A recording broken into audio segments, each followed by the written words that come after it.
Right, so with that, I'd like to begin with Mercy College. Mr. Chairman, good evening. My name is Seth Mandelbaum with the law firm of McCullough, Goldberger & Stout. Happy to be here once again on behalf of Mercy College. As we discussed at last month's work session, we are here for a 5-year renewal of Mercy College special permit to operate the Irvington portion of the campus. As you may remember, the college is actually located in both the villages of Irvington and Dobbs Ferry. It's in the 1F-80 zone in Irvington, where educational uses are permitted by special permit. The special permit was originally approved back in 1977 and is up for expiration on October 31st of this year. We're asking for an additional 5-year renewal through October 31st, 2022. We highlighted for you last time, and we'll once again ask Tom Simmons, Vice President of Facilities, to come up in a moment, just to highlight some of the things that have been done on the campus since we were here back in 2013, 2014, particularly with respect to traffic management and parking, and some of the projects that are currently in the works, particularly with the front entrance and new right turn lane, as well as path to the train station, yard to the train station, that we're collaborating with the building on. So Tom, if you wouldn't mind just giving the board and the public a brief update, and we're happy to answer any questions. Sure. Good evening. Tom Simmons from Mercy College. I just would like to just summarize what I believe is a kind of a change and strengthening of collaboration and communication. And I think we, Mercy College, has reached out to the village of Irvington and the surrounding community. A lot of your concerns earlier in the process had to deal with enrollment and the thoughts of how driving and parking affects the surrounding areas. So over time, we've done a lot of things. We've done a transportation demand management plan with an outside consultant. Those has resulted in a lot of incentives and different things that we've done, and I think the numbers we submit to you would reflect that our number of cars is going down. About 7% right now of our faculty and staff use public transportation, and about a quarter of our students. So we're trying to, over time, understand their habits and what that means better. We've done some shared services pieces with an office complex here in Terrytown that we've leased that let us move our kind of back of the house receiving pieces and some back of the house pieces to it, so we didn't have as many cars coming. And we've been working, kind of taking the lead on one of your pieces that you asked us to do was to look at really the train path to the RZ on the Hudson train station. And we've really taken an active role in that with our engineers and other folks to work for a solution that meets the needs of what you had done, but I also think it meets the needs of just strengthening the area. I think that this is a beautiful area. I think Mercy College is sensitive to that, and I really have worked very hard in my time, the 4 years I've been here, to kind of strengthen that and to make it a good asset and a community piece for both of us. So with that, I would answer any questions that anyone has. We have our engineers here to go through the details of the project, if you'd like, on both the Route 9 intersection, where we're adding a turning lane, and also the train path. Well, with regard to the turning lane, could you bring us up to date? Have you heard anything back from New York State DOT with regard to? No, so Steve did a pretty detailed update for you last time. We have not heard back from DOT on that. We expect the timing now that the real estate piece in all place. We expect to hear something back soon.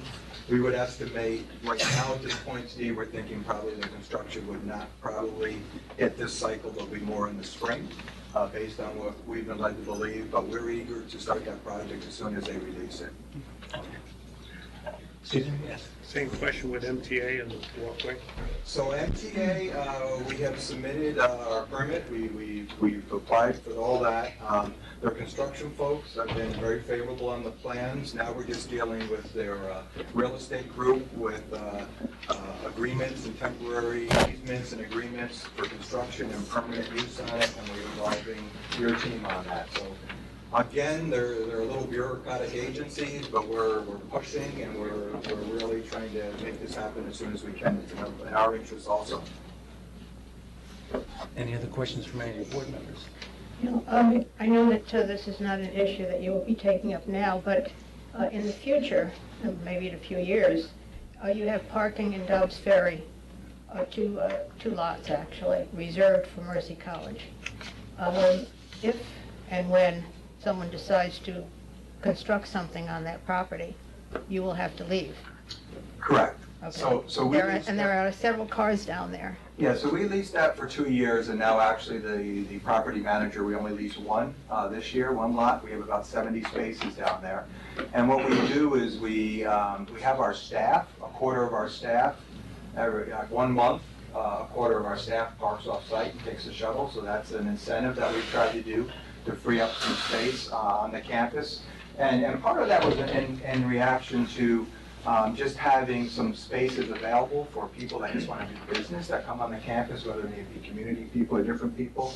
So we're trying to, one of the good things the TDM consultant points you out is that you have the people that work there and their cars sit all day just sitting in prime spots. So we tried to do that. But your point about that piece, I can offset some of that on the Terrytown site that we have over at the 828 property there. But the Village of Dobbs Ferry has seen that as an asset for them also on the weekends in different type, where they partnered with me, just like your village does, with things that we could do to help the surrounding area. So it was their recommendation that we stick with that. I don't think long-term we'll need it, but it's one of those things that we still had done it for another year. Thank you. Are you ever at 100% occupancy, every parking space taken during the day, or is it just for special events, or what's the highest occupancy rate you have for parking? So when we had our peak times, then we were at just about every parking spot was full. With that last year, we created some what we call visitor spots, carpool spots, short-term visitors. So those are still empty. So we're close. At our peak times, it's close to that. And I'm looking at ideas of how we can move more of those cars that just sit. We're trying to incentivize staff.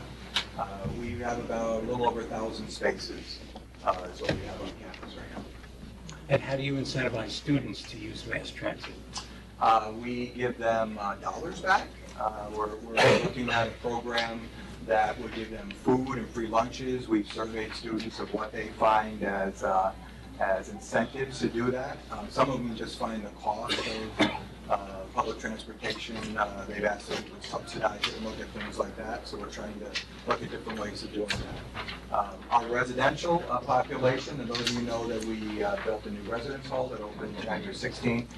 With that, we do not allow freshmen to have cars anymore on campus. So that's been somewhat popular. Some parents don't like that, but for the most part, it's gone okay. And we have a limited number of residential permit spots, and first come, first served situations that we do. So we're trying to be fair, firm, but that's what you have to do with transportation. It becomes a lot of habits of convenience for people. Is all parking by permit? Yes, all parking's by permit, and we actually, you probably have noticed the gatehouse that we've put at the top of the property, and that does two things for us. One, I think it just gives a presence to let people know they're checking in, but it also has a software system on it that reads those permits, that lets us know who's coming in and out, and what times, and then that type of thing, so we can get a better sense for who's coming when, and those type of things as far as student habits and faculty and all those pieces, so you can, kind of better understand what you have for volume. So is that gatehouse at the north entrance? The closest to Irvington? Yes, so that currently is our only entrance. As you know, with our permit, we only have the ability to use the second entrance. That's through Landing Drive, only as emergency situations. And so is that gatehouse manned, Yes. 24 hours, or?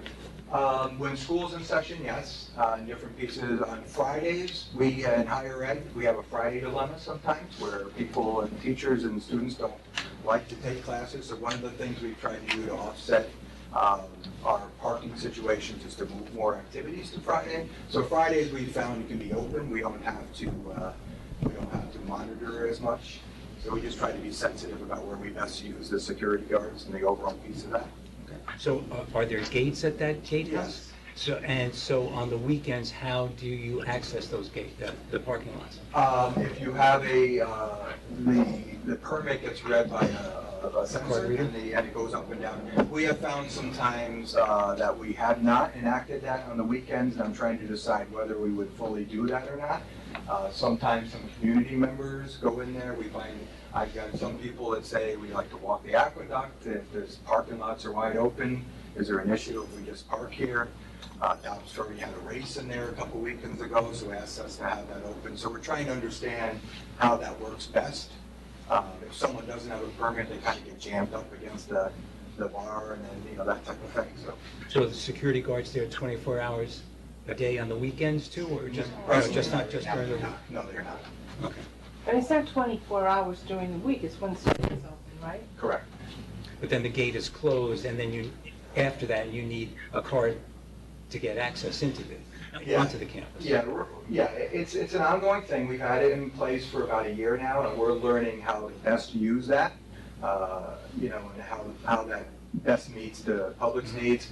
A couple times we've had the traffic actually go back near 9, so we want to be sensitive to that too. If you get anybody that's bottlenecking out, I tell them you got to keep things moving and keep that out. So it's a little bit of an evolution, but I think it's a good tool that will let us do whatever our joint kind of approaches to do on that. Any other questions from any of the board members? You had, in February of 2015, only 7% of the faculty responded to your survey. I would think that faculty members would have been a higher number. Right. And 26% of your commuter students, only 26% I'm sorry, responded. just to clarify the confusing sentence I wrote, that's the percentage of using mass transit of the people that responded. So it doesn't say what percentage of faculty How many responded. Of the how many of the respondents, commuters? 7% of them and 26% of them. Okay. Sorry if that sentence was a little. Yeah, so we're trying to increase those numbers, and we're trying to look at incentives of how we can do that. And that's where we've engaged actually a planning group that's a TDM consultant. They helped us with the surveys, and we're going to resurvey folks again. So we're constantly trying to look at ideas. One of the things we just did the other day is we did a bike share, a gotcha bike share program. So that's something that people have come and talked to me about, where you have a bike share piece of that, different things that people might use so they don't need cars. I'm trying to understand why a student living in a residence hall when the communities are so close together would need a car. You know, some of them have just said we just use the car every once in a while. Is there somewhere we can park it remotely? That certain colleges have that type of thing. So we're trying to understand what that all means and to get that data and understand it. I'm just curious about future growth, if you have, in your master plan, Mhm. because we're not going to see you again for 5 years, right? Sure. What's coming? So, yeah, so our enrollment is, you know, we know that at Dobbs Ferry, we're not looking to grow at Dobbs Ferry. What we're looking to do is, you know, we have our Manhattan campus, we have the Bronx campus, we have Yorktown. We're trying to do is make what we have here work better from a square footage standpoint. That's what I work with Ed and different people on, of how you best use that square footage and do all that. So I think our projects that we come to you with will be things that would just strengthen the campus of how it can be best serve our needs, because some of the buildings were built, you know, in the 70s and 50s, so things have changed. For those of you that haven't seen our new health professions wing, we just built some simulation space and all that. So it's all about shared multi-use space now when you build things, and breaking down the silos of everybody thinking it's their own stuff. So I would see us more of just trying to modernize and meet the better needs, but not looking to grow. So no increase the footprint. I will probably come back with some modest increase of the footprint. That might be things like enclosing areas between two buildings and that type of things, more vestibules, you know, kind of breakup space, that type of thing. But we are, as any college, is always trying to look at how you best deliver your product and what that is. So we do not have any plans to, you know, to drastically increase our footprint on this area. Any other comments from any of the board members? No? Any comments from anyone in the public? Yes, ma'am. Yes, you have to come up and state your name and your address, and use the microphone. Good evening. My name is Ann Myers. I live at 5 Bertha Place on the corner of Hudson Road West. I've been a resident of Irvington for over 40 years. A neighbor at Mercy. You're going to have to hold the microphone, keep it closer to you. Yeah, there you go. Hold in your hand. Hold my hand. Yep.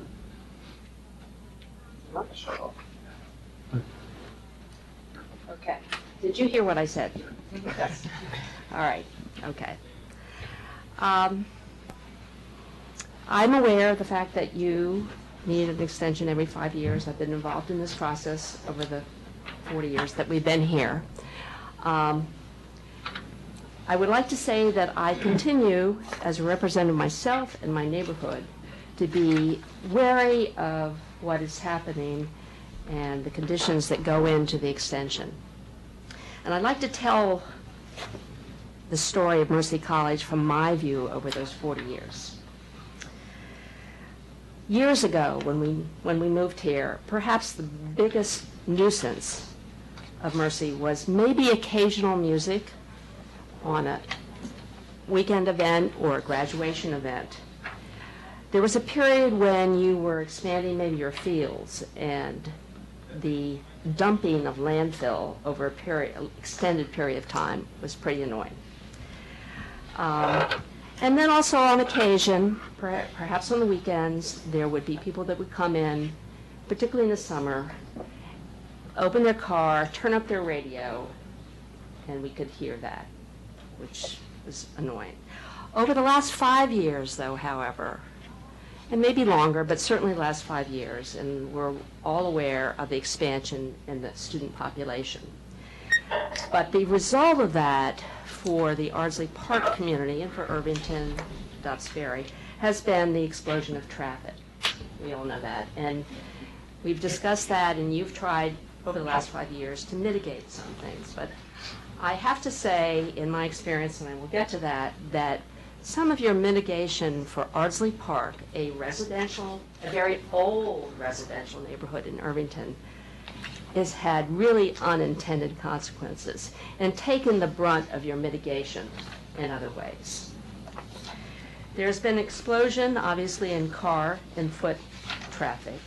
Now, perhaps the foot traffic, it reflects the growth in your population and also reflects a lack of a walkway that has been desirous for at least 5 years, and we haven't accomplished that. But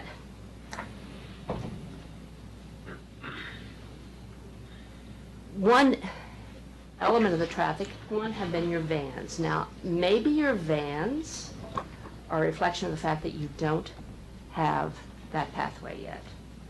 But the vans that go down, maybe you can correct me, but I think there are at least 4, going down Ardsley Avenue West, and obviously coming up from the station, at least 4 an hour, starting at 7 a.m. and probably ending, 7, 8, maybe even later than that. More so, the vans, and maybe got a little bit better, but the vans drive up to Ardsley Station, and I get a sense that there's never been a plan for where they park and pick up their people. Sometimes at the south end, sometimes at the north end, but often at rush hour, they're blocking the traffic, which is another, obviously, nuisance. And also, not all the vans, but I don't know whether you've educated them, but they speed. They speed down Ardsley Avenue consistently. And that is a real problem. It is a residential neighborhood with lots of children. And then I have to ask, why do we need vans? You're dealing with 18 to 21-year-olds for the most part. Can you use the microphone, please? I'm sorry. You're dealing with 18 and 21-year-olds. I volunteer in New York City. I take the train in and walk 13 blocks each way to where I'm going. And I'm not 18. So I question why you need that facility for your students. The more subtle impact that I notice, but most people don't, is that there are, on occasion, repeatedly students and staff that park on the side streets, and I know they park by the tennis courts at the Ardsley Station, because I've seen them park, I've seen them with their backpack walk onto campus. I've spoken to students on Bertha Place where I live, and I'd like to say, and I will say, that I will email Tim Hill, and he's been responsive. Sadly, Irvington Police Department has not been responsive at all. So I feel that is somewhat of a problem. I think of all this over the years is, and it was mentioned by somebody, that we have the permit, and we have 2 police departments, we have administration, but the enforcers of the permit over the years have been the residents. I will pick up the phone for both police departments if there's a problem, and they'll tell me they can't help me for whatever reason. So, I as a resident and all these other people in Ardsley Park are the enforcers, and that should not be. But it is a fact of life that we have to consider with this extension of the permit. So there are rumors, and you haven't addressed it tonight, but the thought that maybe this creep will go into maybe some coffee shop at the Ardsley Station or something like that. I personally, and I think my neighbors, are going to have real concerns about the impact that will have on the neighborhood, a residential neighborhood with no enforcement. So I don't know who's going to supervise that. I like to work with you. You're a fact of life. We're a fact of life. So I think you ought to hear our concerns and be aware that we have legitimate concerns. And I hope we can find solutions for the safety and the peace of all. Okay, thank you. Okay, thank you. Anyone else? Yes, sir.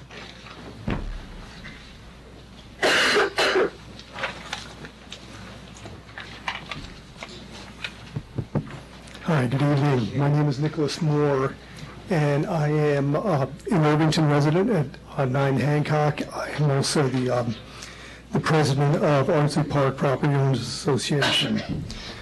I have comments, 2 sets of comments, one more of a general nature, and then one which gets into some specifics, which were taken, we went ahead and one of our members went through the most recent monitoring report that was submitted by Mercy. So our board went ahead and briefly got together today to go ahead and consider the extension of the special permit. We're not quite sure whether it's 3 or 5. It looks like the last time the permit was up was in March 5th, 2014, was this document was written. So we're wondering if the board is going ahead and extending it from 3 to 5. Our preference would be to go ahead and maintain it at 3 if that was an option. Let me just explain. Why don't you that. wait, why don't you let? Okay, Sure. just wanted to explain the 5 thing. Okay. We'll go back. We and I want to go ahead and commend the efforts from Mercy in becoming better neighbors. I enjoy a relationship with Tim Hall and Tom, and they are very receptive to our complaints. I wish I had heard about the speeding vans more recently. I think that if I had gone ahead and sent an email to Tim, I think they would be addressed. So I apologize that hasn't been done, but I wish it came to my attention earlier. We just know that Mercy is a large institutional presence in a residential community, in the residential community that pre-existed Mercy. Irvington and most certainly Ardsley Park is not a college town. While there's been much progress, there's still multiple Mercy commitments, and we've heard about them, that still need to be completed. The pathway, the right turn lane, the speeding vans. In addition, we need to go ahead and make sure that it's a regular forum to address neighborhood issues. You've heard about a couple of them tonight. I'm going to get into some of the specifics. We believe that the APOA annual meeting has been a very effective tool, and Mercy has gone ahead, and Tim is a regular. He's a member of APOA. He shows up. We go ahead and let him speak directly to our members, and it works well. We also think that this is an adequate forum as well, and we want to go ahead and encourage that dialogue back and forth. So hence we go ahead and advocate in maintaining the status quo. If it's 5, it's 5. If it's an option for 3, that's what our preference would be. So I want to go specific now on some of the reporting data. For perspective, the special permit was issued by Irvington to Mercy College in 1977. 2,000 students and faculty members were commuting to the college at that time.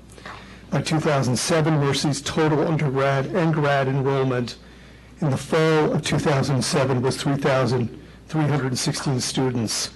In the fall of 2011, it had risen to 4,969, almost 5,000 students, a 60% increase. On top of that, there were well over 1,000 employees working on the campus, teachers and other personnel, security, food service, vendors, contractors, etc. APOA argued that Mercy's students' enrollment had to be capped, and Mercy had to be more transparent about and cut down on the number of cars entering and exiting the campus every day. Mercy's uncontrolled at that time and unrestrained growth was impacting our neighborhood. In the fall of 2015, Mercy had 4,175 undergrad and grad students taking classes in the campus. By the fall of 2016, there were 4,685. Mercy typically has less students taking classes in the spring and the fall, and thus in the spring of 2017, the enrollment numbers were 4,238 undergrad and grad students. On average, there were still an additional 1,000 persons employed by Mercy and working at the college. In 2012, at the height of counting cars entering and exiting campus, Mercy counted 6,537 cars on one given reporting day. Folks, please think about that. We're a village of 6,400 residents. More people were driving in Mercy than in Irvington. And they're living in Irvington, folks. Recently, in the spring of 2017, Mercy counted and reported 5,937 cars. And that count was taken on April 5th, 2017. Mercy will argue that the count was unusually high because there was a lot of events going on that week in the spring of 2017, but they always have events going on. The count is consistent with the spring enrollment population plus employee population. 5,300 approximately, 5,300 plus visitors. We're seeing, and Mercy is counting more cars in the weekend as well.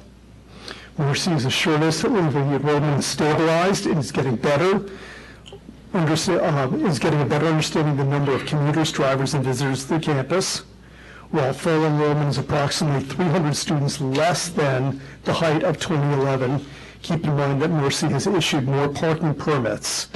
4,308 parking permits were issued in the spring of 2017, and there are only 1,100 or so parking spots. It's an anomaly. As to other conditions in the special permit, Mercy was required to create a second exit lane with acceleration lane at the Main Street entrance. Right turns were to be permitted exiting the college. It was not done. Mercy must just submit to the development approval plans for the second exit lane. Has that been done? What is the status of the pedestrian pathway? We've just heard about that. Plans were required to be submitted to the planning board for development approval within 6 months of the date of the special permit that I'm holding in my hand. And the pathway must be completed within 1 year of the planning board approval. Did the monitor selected by the village monitor semi-annually the conditions of the special permit? The question we're raising. Mercy College was required to pay for the monitoring up to $4,000, an amount to be put into escrow account. Lastly, Did Mercy reimburse the village for the speed humps installed on Langdon Avenue? $18,645. Lastly, I believe the schedule details of the Mercy commuter van should be part of the renewal of the special permit, because the van impacts our neighborhood and relates to traffic generated from enrollment. We should have Mercy specify how often the van runs, where it stops, discharges, and picks up commuters. Likewise, if they're going to be a tenant in the Ardsley-on-Hudson train station, they should inform the planning board. And regardless, under no circumstance should the planning board renew Mercy's special permit for longer than 5 years. There's no basis to do so, and there's outstanding conditions that require compliance. Thank you. Okay. Marion, you want to respond to the 3 and 5 years?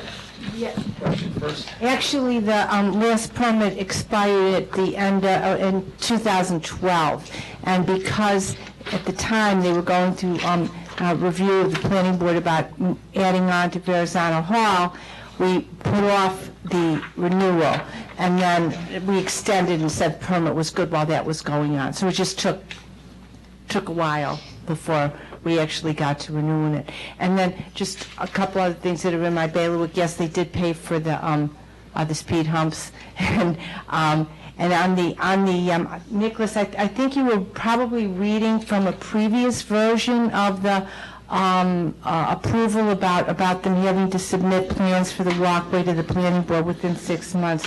On the final the final resolution, the one that was amended, I just double checked because I have it here. It didn't say that. It just said that they had to, work in good faith on it, which they've explained to have, and I've been working on it with them. So.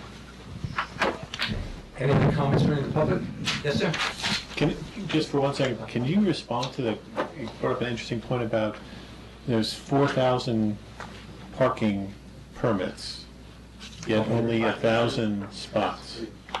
Sure. Thank you. Yeah, so there's a couple things that could be, me to specifically That'd just be nice respond to to start that. with that, yeah. Sure, so with that one, when we went to this new system, we had every car get permitted.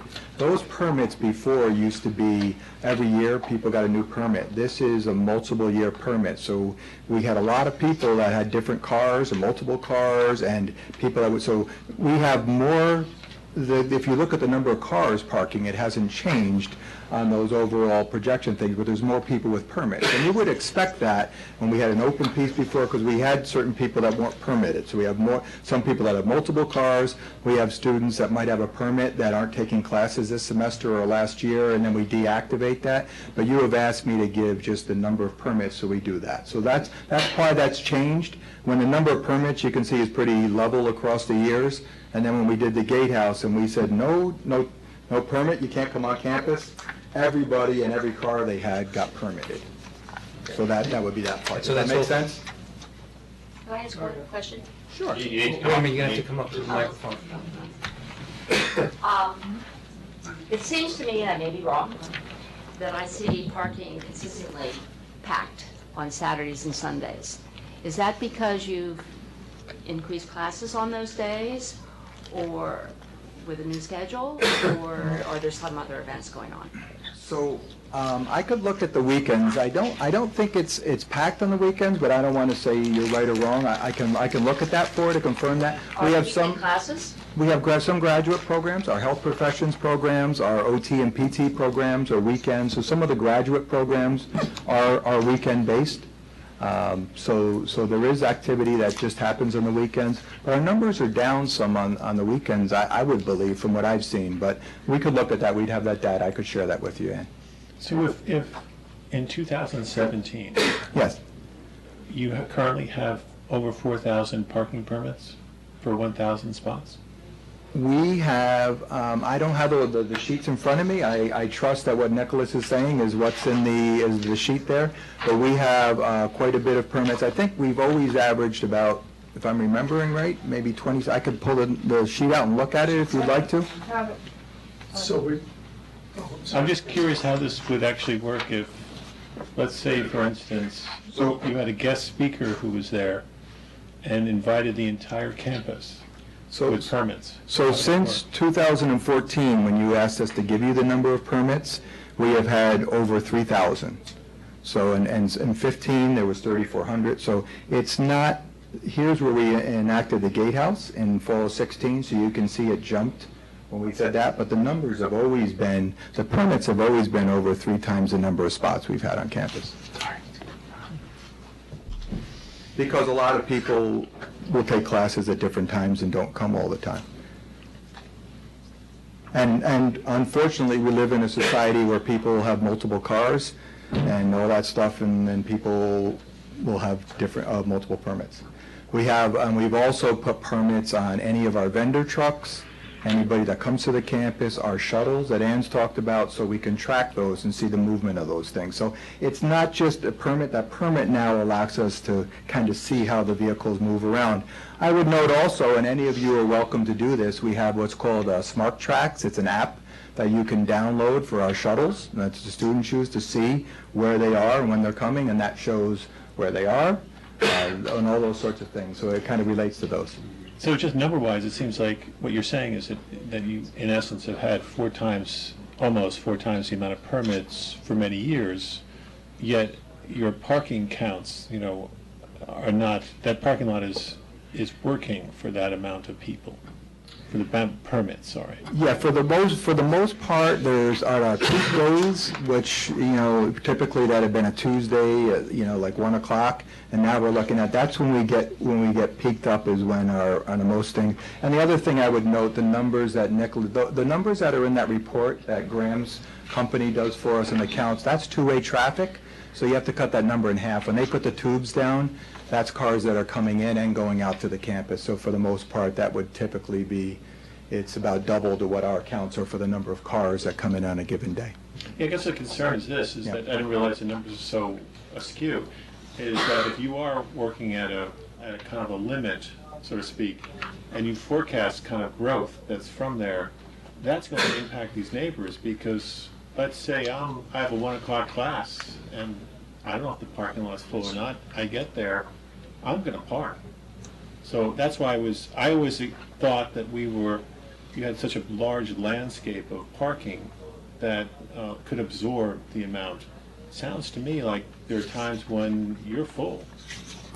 There are some times on a peak day, like 11 o'clock on Wednesday, if you look at the reports we've submitted over the last 6 years, it goes as high as like 940, 960. So there's usually 60 or so spots that are still open down the bottom, and maybe people aren't.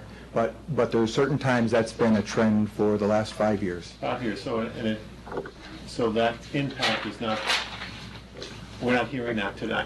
In other words, what I'm forecasting hasn't happened in the last 5 years. I'm not sure exactly your question. Meaning that there's no spots, and I'm parking in the neighborhood. No, I would hope that's not the case with other spots. I think we've worked very hard with Ann. Ann has done a good job of bringing up if there's been people parking off. We have worked very hard to change habits, and not everyone likes to. We have in our parking policy, we communicate in things that people shouldn't park in the neighborhood. Every once in a while, we get someone that tries to buck the rules and goes over there, and they let us know, and we chase them out of there. And working very hard to do that. That's going to happen, even if there's no one in the parking lot. But it was just more to understand. So we have data that basically says for the last 5 years, it's plus or minus about the same. And there are peak times when you have 60 or so spots empty. Correct. And, okay, so that shows to me that it is working. It is not causing any more undue harm to the neighborhood than what was before. So, okay, I understand. Is there any issue when, during those peak hours, when you have, at the end of class and the start of a new class, do you have problems then in terms of people getting onto the campus and getting off and not being sufficient parking at those points? Yeah, so occasionally, about 5 o'clock on certain nights, we'll back up a little bit into the exit lane. The light timing on, that's one of the things that everybody's talked about with DOT, with analyzing that intersection. The timing on the signaling on it is all, it doesn't work well for any of us. We are thrilled to get its turning lanes and get the radiuses as soon as we can also. When someone's sitting there right now, a wider vehicle can't make a swing on the turn and all that. So the timing of that does give a couple problems on that. But it hasn't been too bad. Maybe a 10-minute wait at 5 o'clock because of the signal timing changes real quick. Okay, but that's back up on the campus or back up on? Back up on the campus. The only time I've heard of any, I got 2 calls from Betsy Gilardi, I think, since the time we put the Gaze House in from Dobbs Ferry, where traffic had gone back out to 9, and that was mostly just from the speed of the person at the gatehouse of checking permits. I was wondering also, at the change of classes, if you have issues then, when people maybe are coming onto the campus for the next class, and people are getting out of class, and the exchange, do you have more than the 1,100 cars on the campus at that time, trying to find spaces and trying to fill spaces? Haven't noticed that on a, where I would say it's an issue. Yes, sir. Do I need to take the? Yes, you do. You get Nicholas to Moore. speak too, because I interrupted that gentleman. Nicholas Moore again. I was just wondering, Tom, when the pathway gets created, and hopefully it's sooner rather than later, is there a plan to go ahead and reduce the overall number of vans that are going substantially, or even eliminate them? Yeah, so our goal with the shuttles was to encourage people using the train. We originally started that, there was people that, the walkway up the hill, even when we get that built, we would echo your themes that we would want most able-bodied young people to walk that quarter mile, because I think that's true. We have faculty, we have some students that don't have mobility needs, so we tried to do that as that part of it. As you know, we also get concerns that when you come in on the Ardsley on the Heights, Hudson train station, there's no taxi there, there's nowhere to call, or so people would say that. So we tried to have something that would let people that were coming to see us and students that had certain needs do that. Have more people taken that than we would probably want? Yes, I agree with you 100%, and we're going to try to change that back. Right now, what we're running is a number of shuttles to meet the departure and the arrival. So I believe that's only 2 shuttles, and they rotate on time. But it's trains going north and south, and they're different. Yeah. So I'd be glad to sit down and talk with you about that as far as the best solution to do that. I would also encourage you to check out that app on your phone. It's pretty cool. We pay for that where you can, yeah, and you can see that. And then also I have the ability to monitor. So I appreciate, I was glad to hear you say maybe the speeding has changed, because I have really worked very hard to change that. We have something that monitors the speed on those. That's part of the GPS navigation that happens with that, so we can see that. So we put a lot of attention to that, so I hope you see a better thing. I'll agree with you about where the best spot for that vehicle to be.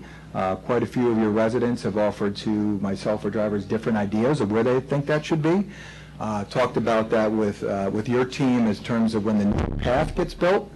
I know you're very sensitive to not eliminate parking spots, but I think it would also be good to have a kind of an arrival point of where people come off the train pathway there, that somebody might be able to pick something up, or it could be back at the actual where the post office is, where the building itself is, if that's better for folks. I'm open to suggestions on that. I'd love to hear what you have to say. Are the GPSs installed already on the vans? Yes, they are. How long have they been active? Probably, I'm thinking 6 months. Okay, and so Ms. Myers was talking about speeding. Have you checked them? I have, yep. She sent an email to President Hall. I've seen a couple times, and I've looked right at it to look at that and to address it. Okay. And what is the action that you take if you're finding that particular drivers are speeding? They get reprimanded, and we let them know that that's a part of it. What we've tried to do is we've tried to get them to see the bigger picture, that this is a residential community, this is a small residential scale neighborhood, it's a 25 miles per hour. So the other thing I hope you've noticed is there's a little bit older drivers, a little bit. I've tried to get some people that are retired, maybe looking for a second job, that type of thing. When somebody's, to drive a shuttle like that, you need somebody that's, that likes people, that's sensitive to the things around them and that type of thing. So we try to be sensitive to it. Part of that is the quantity of them, because I try to be sensitive to meeting the schedule versus speeding to get to the time. to drop someone off. So that's a two-way thing. But I'd like to say we're sensitive to that, and we can make that work, I think, whatever works best for everyone. Right, well, that can be monitored too. I mean, you can adjust the van timing so that you have an adequate time to make it to the next train if you know what the train schedule is. Correct. So, So one thing we just did on campus to avoid that was I don't pick up at multiple spots. So on campus, there's only one pickup spot at the end of Main Hall. If you're going to the train and you have needs, you come to there, other than if someone has a mobility needs, and then they'll specially pick them up. But that way we can address that time. So your comments have been very positive. I think you've actually helped us create a better system, and that's what we want to be able to do. okay, thanks. Well, before you go, I think the gentleman behind you wanted to speak, and he hasn't spoken yet. Thank you. My name is Bob Brown, and I live in Hudson House. And when it first came up about 5 years ago, I was then president of the board at Hudson House. And now I'm on the board with the POA, but not on the board at Hudson House. And I think tonight, having spoken with Sue Greenfield, I'm representing Hudson House this evening. I just want to say that we echo everything that's been said by both Ann Myers and Nicholas tonight of our concerns. And I also want to say that we do thank Tim Hall for his cooperation. He has been very receptive when contacted. But many of the things that I would have raised have already been said, so I won't repeat them, except to say that Hudson House, with its 82 units, is very concerned on we've always been trying to get that path done, and so we're as anxious as everybody else, if not more so, because we have a number of cars that come out of our garage and have to go up and face the students, as well as a number of people who are walking dogs as well in need of the path. So if there's anything that we can do to assist it, to try to get the MTA in its, I think you said small bureaucracy, it's probably like the Pentagon and one of the largest bureaucracies. He's being generous. It may be, unfortunately, put off on someone's desk. If we can do anything, please let us know, because we're most anxious, and it's been 5 years without that path, where we were really talking so strongly about it at the time of the permit the first time. And the traffic issues, we share all the same concerns that Nicholas and Ann have raised. I'm happy to hear about the GPS. I don't know if it would also monitor the stop signs, because I know personally, and I take the train in every day, they don't stop at the stop signs when I walk by. And I know the other night it was referred to as Stoptional as one of the stop signs. But the one that's right above the gatehouse is of concern sometimes, but clearly the one that's down by just north of the post office is the one that's most disregarded. Okay. And so I raised that just again, as things have been done in good faith, where it can be addressed now with drivers. Pretty much everything else has been put up there by what's been said, as I say, by others, Nicholas and Ann. So I thank the board for the consideration, and thank Mercy for Tim Hall and the others' cooperation. Thank you. Thank you. Ms. Mike, did you want to get that?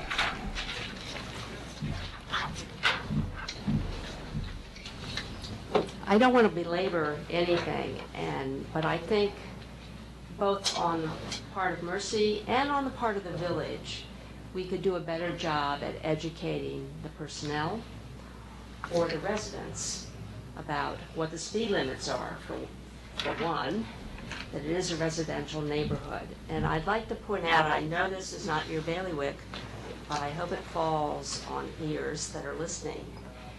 There is no effective speed limit sign on Ardsley Avenue West.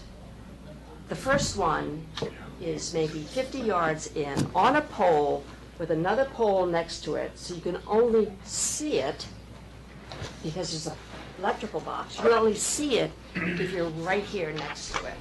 That's inappropriate. It just won't work. The other one is very small after the aqueduct stop sign. I would like to suggest, as a way of helping your van drivers and our residents, of one, replacing those and making them apparent that the village speed limit in there is 25. I would like to suggest that maybe better yet, at certain points, it'd be 15, That's a whole different issue. But I noticed on Harriman Road coming down where you have 25 limit, and you have one of those digital signs, there's one on Main Street, there's one on Harriman Road. We need one of those on our side. So I know that's not yours, but it's part of educating our Irvington residents. That's a residential neighborhood, and your drivers is residential neighborhood. Okay, thank you. Any other comments from anyone in the public? No? Any other comments from any of the board members? Yes. Ed or, I'm sorry. The village, Larry Suffer has a liaison name with the MTA when there's municipal issues. Perhaps Larry could call that person and use whatever juice he has with whoever they're dealing with.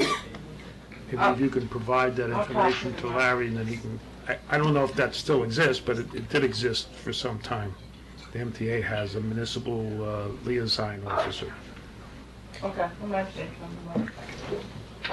Ed or Doug, did you have any other comments? No, we have a small problem, but it's not Mercy College's. Some people are using the property for valet parking for illegal events. We're attacking it at the event stage right now. Okay. But the college is aware of this at this point, and they're working with you on that issue? Yeah, we're trying to Trying stop to the illegal sort that events, out. so the parking will stop. Yeah, okay. All right. I just must say that I unfortunately was here 5 years ago, or when it happened, and it was a completely different arena. And so Tim, is that? Tom, sorry. Your name has come up a lot tonight, and by others who were this was a very adversarial relationship, to say the least. So at that time, we were kind of scolding Mercy to be a good neighbor, and it seems like it's working, so thank you. Thank you for that kind comment. Hey, Marion, I mean, had you updated the resolution from the last time? Here's 3 copies. Share them, and I'll walk you through it. You don't have to read every paragraph.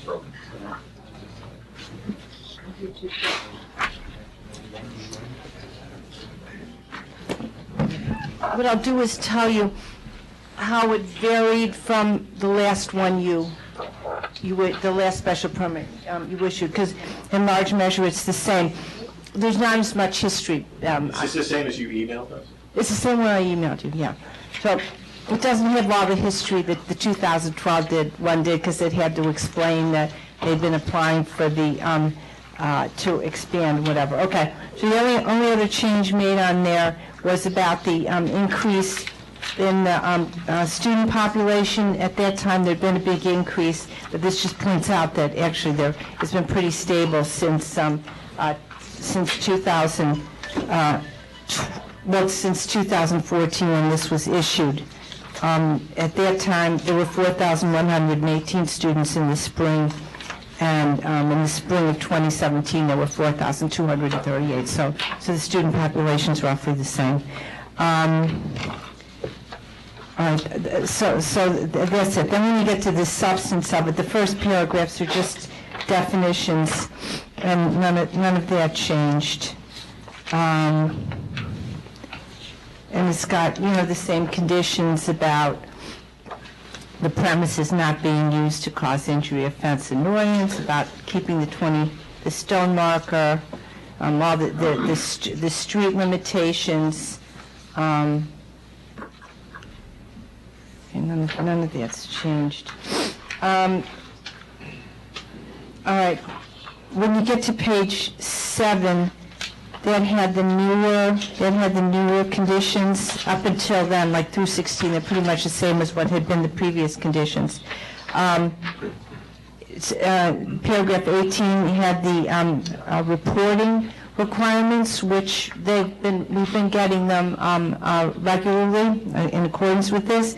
Okay, condition 19 is about the exit lane from out into Broadway, and even though this being worked on, we left the condition the same until it's done. Hopefully, next special permit we'll be able to cross it out.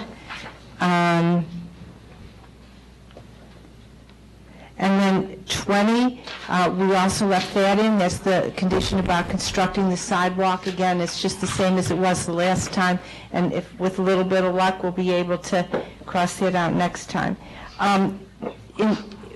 Previously, we said that the college has to offer incentives to use the 511 rideshare program in mass transit. That was changed in recognition that they've got the shuttle service, that the college has to continue its shuttle service to and from mass transit. The next condition, which But was... it wasn't, we've heard a lot tonight about that this Yeah. might not be such a great thing to have it forever, so to speak. So is there some way we can make a clause that says that if the neighbors and the college can come to a consensus to cease it or limit it in some way, that's amenable? You can just take it out. If you don't want to insist on it, you just take it out. That was substituting before for doing the things to encourage mass transit. But if you're comfortable, you may not be committed, want to be committed to the shuttle service, you can take it out. It seems to me that Take it out in 5 years or take it out You next can week? take it out now if you want to. Yeah. If you decide, we can just cross it out and, initial. Is it appropriate also to put something in there that we want to see Mercy College continue to work with the APOA Neighborhood Association to address any issues that come up during this next 5-year period? Is that appropriate within the special permit? Yeah, I mean, How do you enforce that? you put in, I mean, the thing is, it's something they've been doing. better show up. Well, then, at least let's get it on the record. Well, at least let's have it on the record in the minutes of this meeting, that this board encourages Mercy College to continue to work with the neighborhood association to make sure that any issues that are raised are addressed. Maybe on 21, it should be that should stay intact until, and then reviewed again after the path is done. Okay. No, just want to, any of the board members had any comments? No? Yes, hold on one second, Mary. This gentleman has a comment. Can I use your microphone for,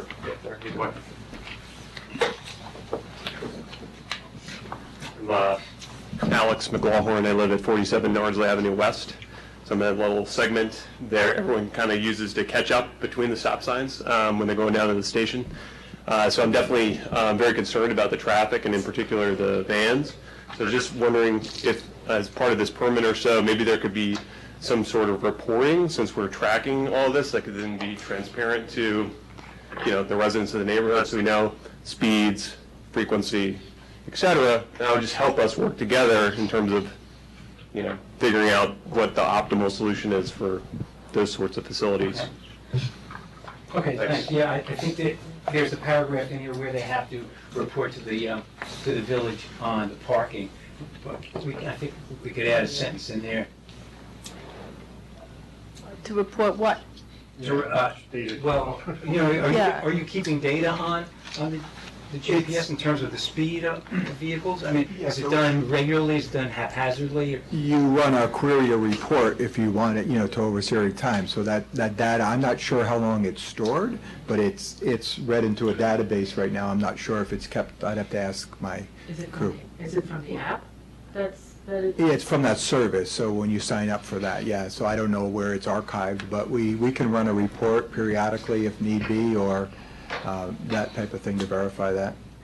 Yeah, I think that would be good if you run a report on, what is it, semi-annually they have to report the On April traffic 15th and October 15th, yeah. Or as requested. Yeah, our goal is to not have them, we don't want them speeding just like you don't. You also don't want to get called into court and have that be evidence of violation. Seth, can you use the microphone? Sure. It's a little unwieldy. I think we need to understand exactly what data you're looking for, and sorry, I'll be a lawyer here and say we don't want that evidence being used against the college retroactively by village court to say, aha, you spent on, this one day in May. So I think as the attorney for the college, I'm just concerned about how that data might be used. perhaps a summary or an agreement to work cooperatively with the police department to address any issues. I think might be more appropriate since they have jurisdiction over speeding on village roads. Well, I think what the neighbors are looking for, what we might be looking for too, is to be somewhat transparent in terms of finding out exactly, is the speeding continuing? All right, or has it been addressed? So Tom, is there, can you explore what abilities you have with the app? I just don't know what can be done with the data. Yeah, and I might suggest that the language, it says we must do that. I think that we would be amenable to something that said we want to continue to explore these options with the shuttle, and I would be glad to work with the surrounding community on what the best use of that is and how we make them part. We want to be transparent with it. I don't want them speeding either. So whatever we know about it, I think they would probably prefer that we take care of it. They just want something that says that we understand that, and we're going to monitor it and take care of it. We'd be glad to give them, they can look at that system whenever somebody wants to see if it, I don't. I don't think anybody's going to how about to give a report weekly or something like that. 'Cause it's 28 pages on a day, Yeah, and the reports,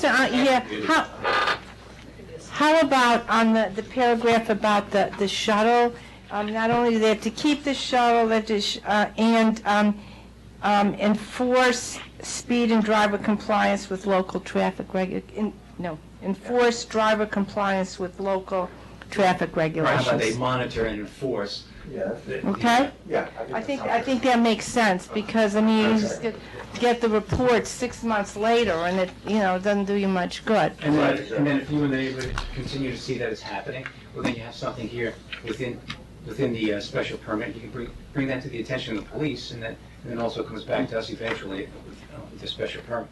Well, except that they've been saying that the police are not responsive. Well, we're not the police. That's an issue for the community to take up with the board of trustees and with the police department. Yes, ma'am. I would just like to ask. You have to come up. Just take it back with you. With regard to these shuttles, I guess maybe I don't have a clear view of what your intentions are looking ahead for 5 years, as to whether you're going to try and phase them out after the walkway is built. As I said, these are young people who can walk a quarter of a mile. That's my recommendation. I understand that there are people with special needs. But I think the number of shuttles that you have, assuming you can figure out where it parks and all that, the risk of some speeding still remains open issues that I think need some resolution. You're adding that language to it. I'm adding it, yeah. And otherwise, the resolutions are saying there's a annual fee that Mercy pays for the village to monitor the conditions of the special permit. And then the enforcement was that if Mercy's found guilty by the Village of Irvington Justice Court of violating terms and conditions of the special permit on 2 occasions within a 2-year period, the planning board can review the special permit. That was something we added the last time. And I think there hasn't been anything in the last years, okay? So if you're okay with that, I'll pen it in on one other copy. You can sign it.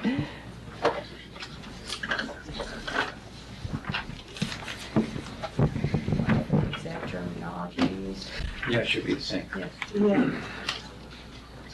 There you go, Mary Ann.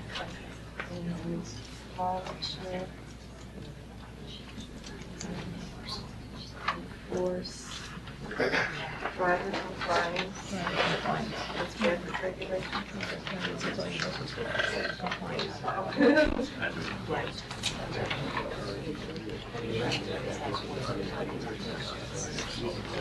So the only ones to be signed are the ones with the, I won't say local because some of these ones don't. Should your initials?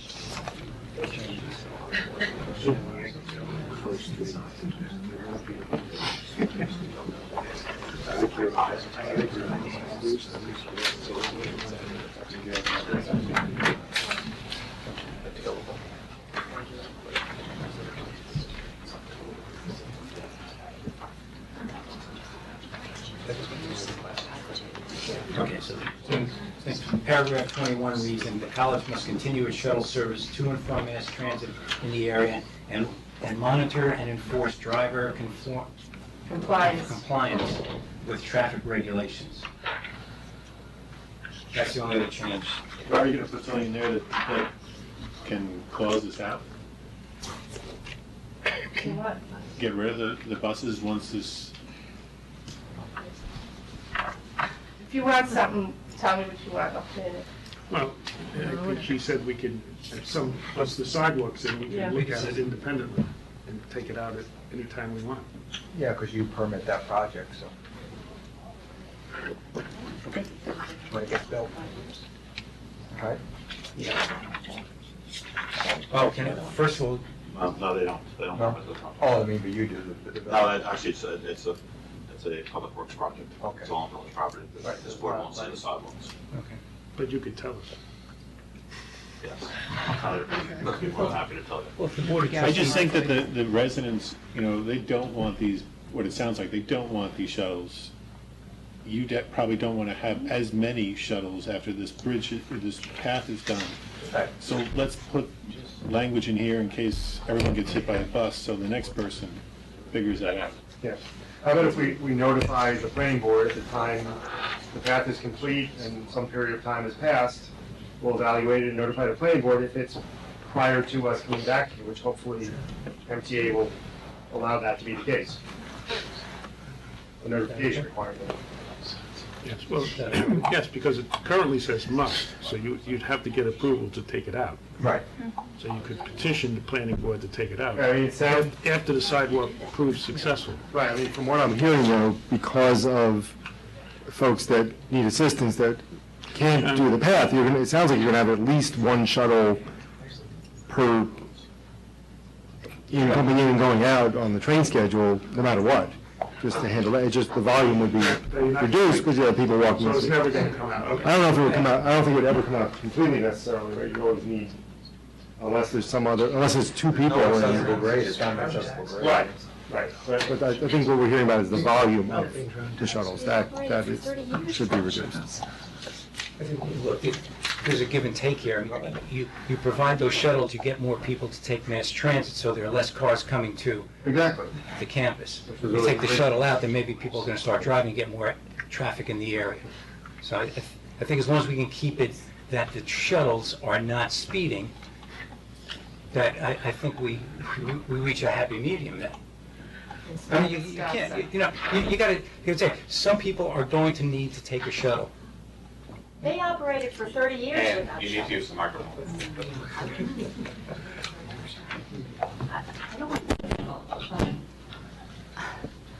They've operated, maybe The population has increased.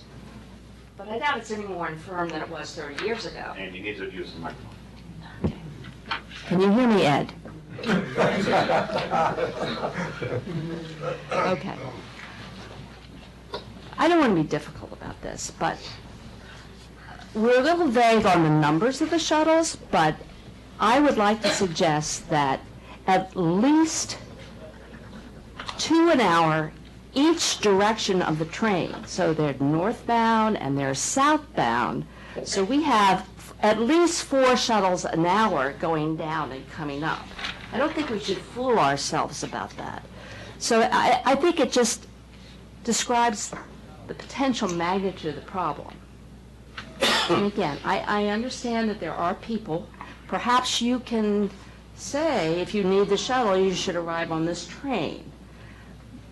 But otherwise, I think it is kind of an unnecessary benefit that is really impacting our neighborhood. And I hope that you appreciate that. Thank you.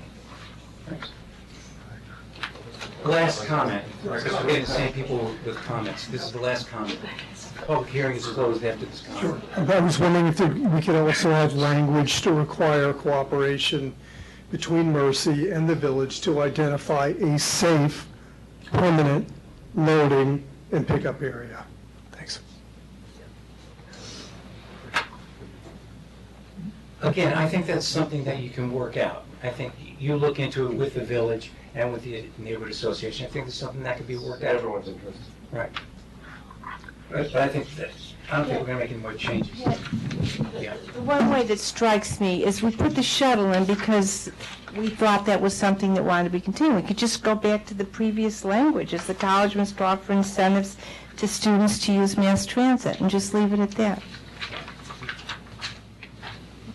It's up to the board, whether you want to do that or whether you want to tell it to continue to use the shuttle. So let it go. Because the college may continue its shuttle service. That way they're not obligated to continue the shuttle service. They want to stop. Just change must to may. Right. Well, then that is not a condition. I mean, you know. So it's just, you can just take it out. That's where I was before, just take it out. Leave it. Leave it alone. That's, okay. So can I have a motion on the resolution as presented? Can I have a second? Any further discussion? No. No? All in favor? Aye. All opposed? All right. Thank you. You have to sign it. Wait, you can get it. Okay, thank you.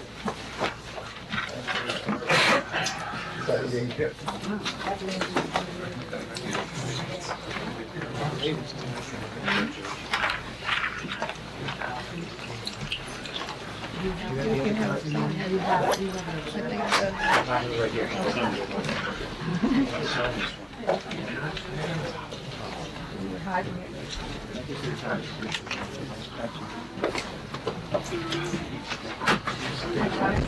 Yeah, sure. I'll stand in. Thank you very much.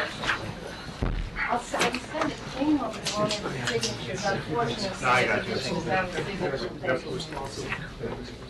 Where's the second one? Coming. That's coming. Writing more comments. Right to left.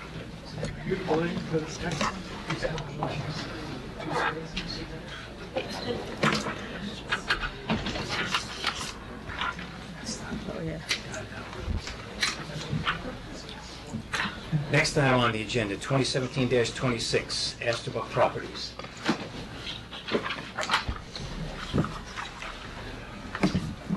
John Malone, Ferguson Malone Architecture, representing Astorbuck Properties. We are here to legalize a parking area that was developed to serve the Hudson Ray building. We had comments at the last meeting, many of which have been picked up, and we have a few remaining comments. I don't know if the board, where the board wants to start. Yeah. Well, you've gotten Doug Hahn's memo. Yes. Right, Doug Hahn's. I think the other comment, though, is that we still need the easement that permits Astorbuck to use that parking. And Mary and I spoke today, and we've communicated that to the owners. Okay, I think at this point then, So then all the wait easements for the are- easement to come back. Once you present that easement to us, we know that then you can address these comments, and hopefully then at the next meeting, we should be done with this. Okay. All right, any other comments from any of the board members? Any comments from any of the, oh, I'm sorry, that's, Didn't look this way. I'm sorry. Several months ago, not you, but a different architect representing Estabrook came here in an emergency replacement of the stairwell in the front by the yoga place, the steel. Yeah. We haven't heard. He's coming back next month. But this little 2 or 3 space parking lot, you've been here every month, but Estabrook doesn't think to come back for an emergency, as they presented it at the time. And I see that there's tape there, you can't even use it, so there's no egress, secondary egress. Maybe the fire department should look at it and close down that floor. Right. I just don't understand how the emergency went away, even though it was presented as an emergency, Right. and pushing us to approve it because it was an emergency, and then disappear. Right. But push this every month. Right. I find it disturbing, and I might be dissuaded to approve this until the emergency is fixed. Okay. They'll be back next month. Documents that John has supplied But it's not his fault. No, what I want to explain to you are the documents that we've asked the other architect for. We've received them, so now they'll be back. We needed a title search, not a title insurance. They brought that, so we have that now, so now that project can move forward too. We were waiting for that. John was the catalyst to get that to us. Okay. I don't know how, Okay. otherwise I don't know how, I can communicate, You can I can relay that communicate your message. displeasure to the owners. Thank you. Yes. I didn't realize they had closed up the staircase because I went by a few weeks ago. I was able to I just walk went right by up. tonight, and it's taped Yeah. It's taped up now? No, Okay. But it's an emergency. Okay. Slow emergency. Next item is 2017-21, San Juan and Benjamin Gold, 14 South Dutcher.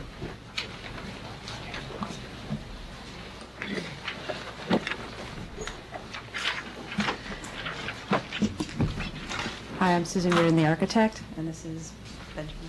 Hi, I'm Ben Last name? Gold. Okay, so we submitted about 2 months ago for a small deck on a very small piece of property, 33 by 100. The deck is 6 by 8, 9.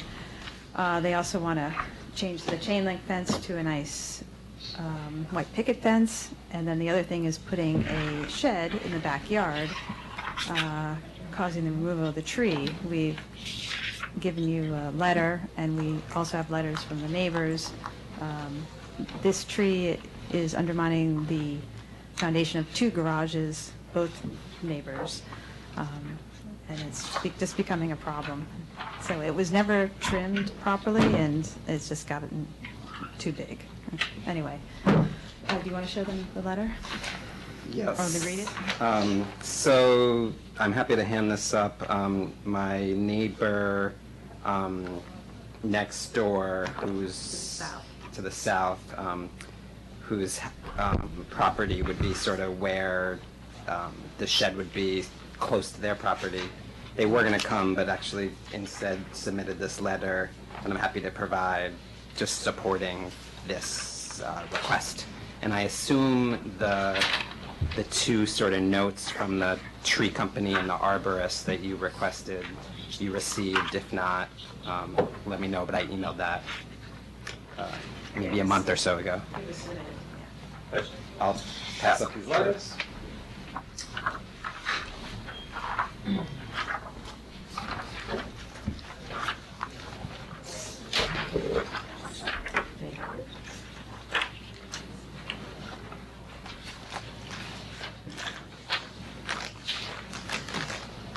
I wonder if the tree is complaining that the garages are in its way. That letter will be submitted next month, right? This is, just wait to see where the tree Yeah, I've seen it. stands. So I'm, Yeah, I think, you're going to take down that tree, and I think you're going to put another shed right next to it, so you have 3 sheds next to each other, if that's what you want. I have no issue with that at this point. Any other comments from any of the board members? Any comments from anyone in the public on this matter? No, Mary Ann, you have a resolution on this? But they still have to go to the ZBA too on this, correct?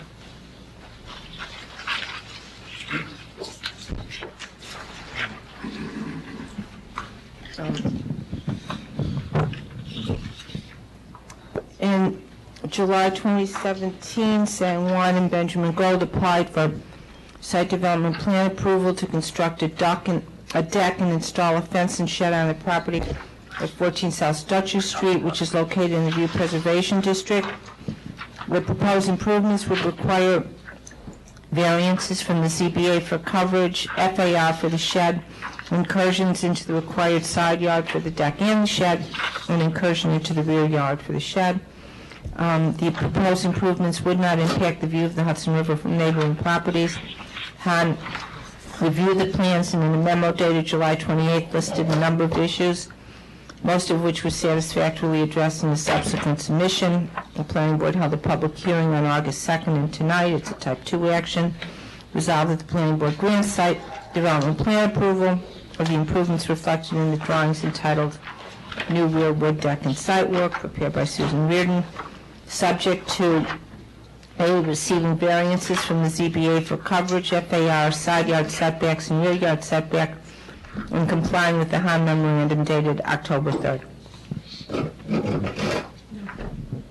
Any further discussion? No, can I have a motion to approve? So moved. And second? All in favor? Aye. Thank you, everyone. Thank you. I'll go away. The young lady over there. Say which one. Next item is 2017-19, David Wong, 136, 138 East Sunnyside Lane.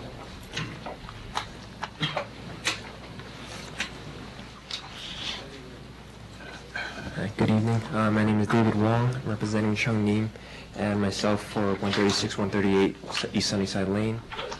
We were applying for a patio in the back of our house, about 380 square feet. About 2 months ago, we received some comments, and we addressed them this past month, and we hope to get our patio approved. We understand that our coverage exceeds the allowable by 1.9%, and the X factor is that we have a 110 square feet retaining wall that counts against the coverage, which didn't count against the coverage in 2009. So we hope that we can get an exception for just exceeding the allowable coverage by 1.9%. And we also received additional comments from Hahn Engineering, which we will address shortly. Any comments? I saw there was a wetland buffer area involved. Was that this one? Yes. Yes. Now, which would remind me, if I remember another project up there, there's a floodplain up there somewhere. Is this? It's in the backyard, they're not working in it. Oh, they're not touching the floodplain? No. Okay. Any comments from anyone in the public? No? Okay, do we have a resolution on this? In July 2017, David Wong applied for site plan approval to construct a patio on his property at 136, 138 East Sunnyside Lane. The proposed improvements would exceed the permitted coverage in the 2F zoning district, therefore requiring a variance from the ZBA. The proposed construction activities are within 100 feet of a water course and therefore require a fresh water wetlands permit. Hahn Engineering reviewed the plans and in a memorandum dated August 1st listed a number of issues with the site plan, most of which was satisfactorily addressed in a subsequent submission. Hahn reviewed the wetlands permit application and in a memorandum dated October 3rd determined that all requirements for the permit are met. The planning board held a public hearing on the application on August 2nd and October 4th. It's a type 2 action. Resolved that the planning board grants a wetland permit as well as site development plan approval of the improvements reflected in the drawing entitled Site Plan and Patio Layout prepared by David Wong, architect, subject to A, receiving a variance from the ZBA for coverage, and B, complying with the items listed in the October 3rd, 2017 Hahn memorandum. Have a motion to approve? So moved. Second? Second. Any further discussion? No? All in favor? Aye. You're approved. Thank you. Sure.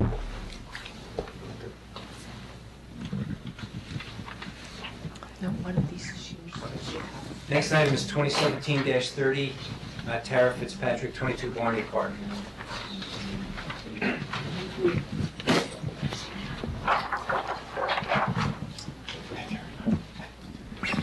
Hi, this is John Malone, Ferguson Malone Architecture, representing Tara Fitzpatrick on this project in Barney Park. The project is for the modification of an existing dormer, and enlargement of a dormer, and the addition of a balcony to the third floor.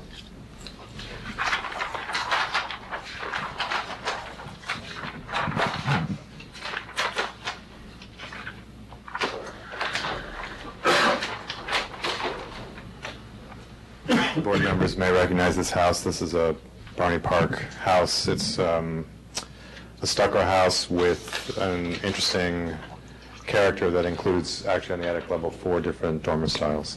So the dormer that's being modified is the dormer that's facing west, which is this dormer here.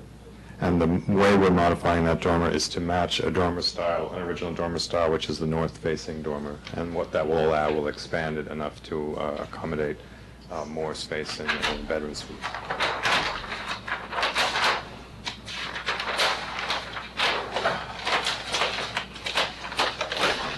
So this drawing indicates the limit of the modification.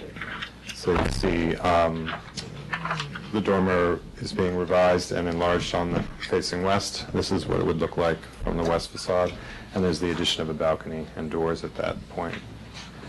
So we received comments from the engineer, and there was a request from the planning board to address the visual impact on it. So we did prepare quickly a visual impact. What our opinion is that there will be no river views impacted because of where the modifications are indicated on the house. They're on the west side of the house. It's hard to affect river views if the modifications are on the west side and they don't exceed the roof line and they don't expand the footprint.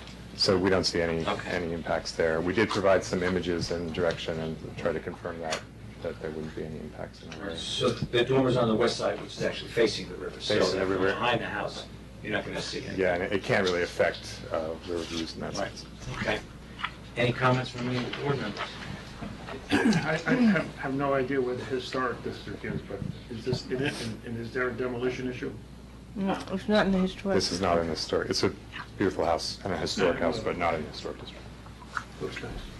Any other comments? Oh, Hillary recused herself from this. Any comments from anyone in the public? No, well, I guess you have to go to the ZBA because the third floor. Right. So the FAR, the actual amount of FAR, the number is not increasing because the attic is already accessible and it was 100, but there is a few cubic feet of additional volume in the attic. I did. In September 2017, Tara Fitzpatrick applied for site development plan approval to expand an existing attic level dormer and add a new balcony on her house at 55 Half Moon Lane, which is located in the View Preservation District. The dormer expansion would require a variance from the ZBA for increasing a nonconformity, because it's on the third floor, so that makes it nonconforming. Han Engineering reviewed the plans, and in a memorandum dated October 3rd, did not identify any engineering issues. Planning Board held a public hearing on the application tonight. The proposed improvements would not impact the view of the Hudson River from neighboring properties. It's a type 2 action. Resolved that the Planning Board grants the application for site development plan approval of the improvements reflected in the drawings entitled Fitzpatrick Residence Phase 2, prepared by Ferguson Malone Architecture, subject to receiving a variance from the ZBA for increasing the nonconformity. Have a motion to approve? Second? Any further discussion? No? All in favor? Aye. You're approved. Yes, John. Do you want that? No, sorry. Sarah. Yeah, I got one. That's good. So which one? What? Which one? That's a good one. Did you look at it? All right, the next item is 2017-11, Catolo and Tague, 23 Dearman Close.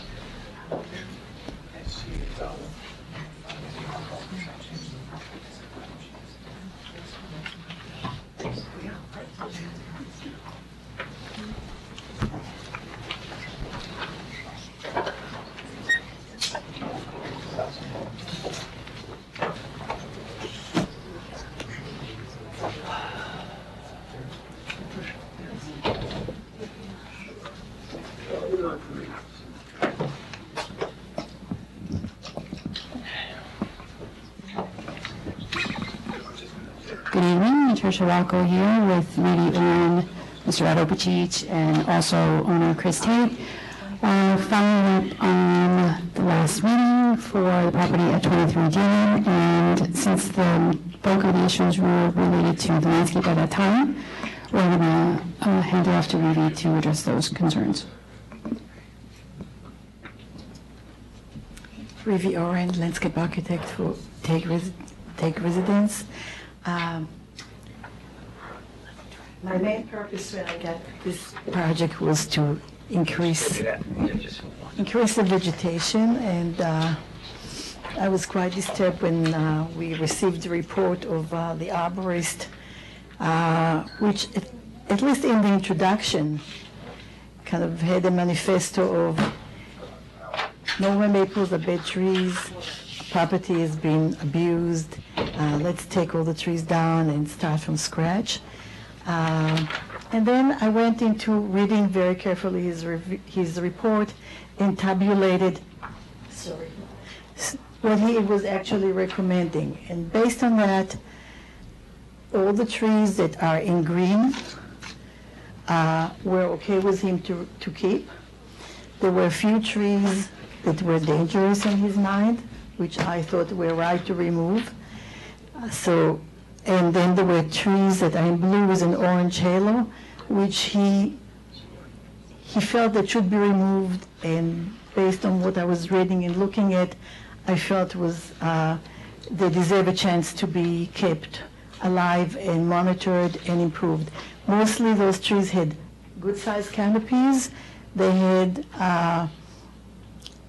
disturbances in the soil around the tree, and I thought that if we could improve on the soil conditions, feed them, prune them correctly, they would stand a chance to survive.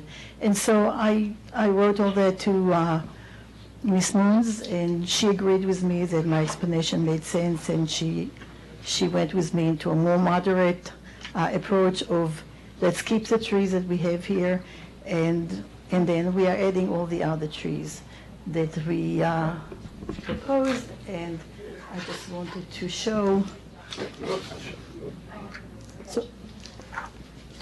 here the mass of vegetation that has been added. I just kind of did a mass. The dark green are the trees that we are protecting, and everything else is proposed. And I think I went already over the planting plan and what we wanted to do. And Ms. Moons wanted me to show you the mix that we are using for the meadow, which is the blue flower, wildflower mix. And it is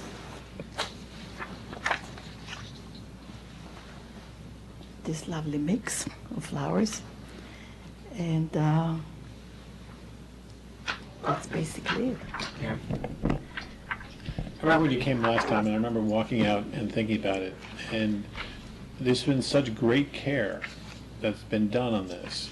And what I sensed from what you were saying was that you were in disagreement with both our landscape person and the arborist.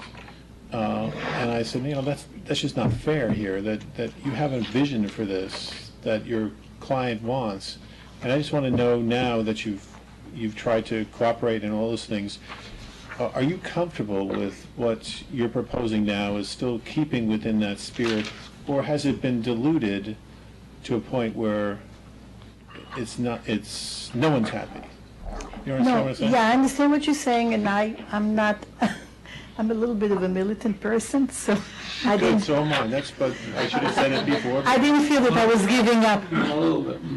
I didn't feel that I was giving up. Any tree that I thought had a chance, I thought should be given a chance. We have a neighbor here who, nice to meet you, who is very much for me creating a forest here. And I felt that I was obliged to protect as many trees as we could. And I explained that we cannot bring trees that are 30, 50 foot tall to a property by taking it down and bringing new trees. I'm not sure I agree with the whole philosophy of taking down trees because somebody has decided that today they're not a desirable variety. And I keep seeing trees that I think are wonderful and beautiful being taken off list because they're invasive. I think our property, especially a private property, can easily remove additional too many plants and keep beautiful plants that are desirable in their view, even if they're invasive, and just maintain the property. So no, I don't feel compromised. Okay, I just wanted to. Okay. Any other comments? Was there a plan submitted after, a site plan submitted after the deadline that my understanding? There was some plans going back and forth. They're having trouble getting the easement and moving construction along.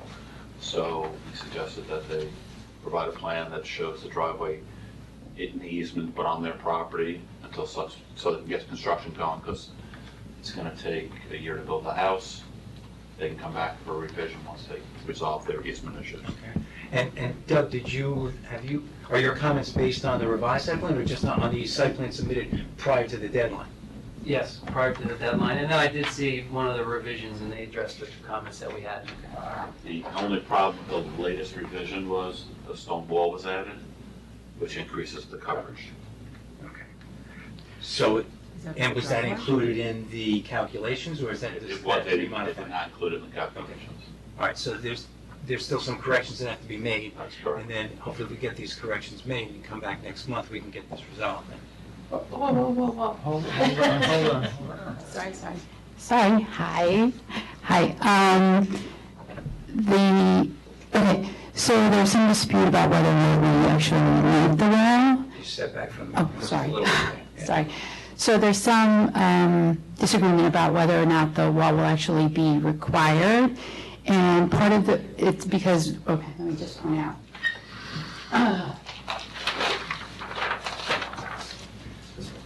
So the section of wall the section of wall that is in question is a portion that was added from the rear of the driveway, so about contour 446, and down to approximately where we have contour 442. And the only reason that that wall is being shown is because we were asked to not show any grading on the Lot 12 property. In concept, if the grading is tapered in a way that is beneficial to both properties, then that wall would not be required.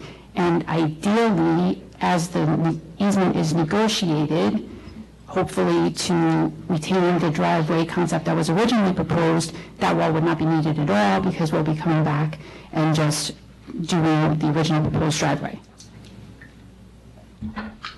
So what site plan are you submitting? We're submitting the site plan with the revised driveway this time for approval so that we can move forward to permitting for, so we can initiate construction. I mean, So they're moving the driveway over to the left. Well, you've taken the driveway now off the other property, Yes. and now you put the wall in, but there's a chance that you may need grading, still need grading, if you don't build the wall. But you would need an easement then on the other property if you're gonna do the grading on the other property.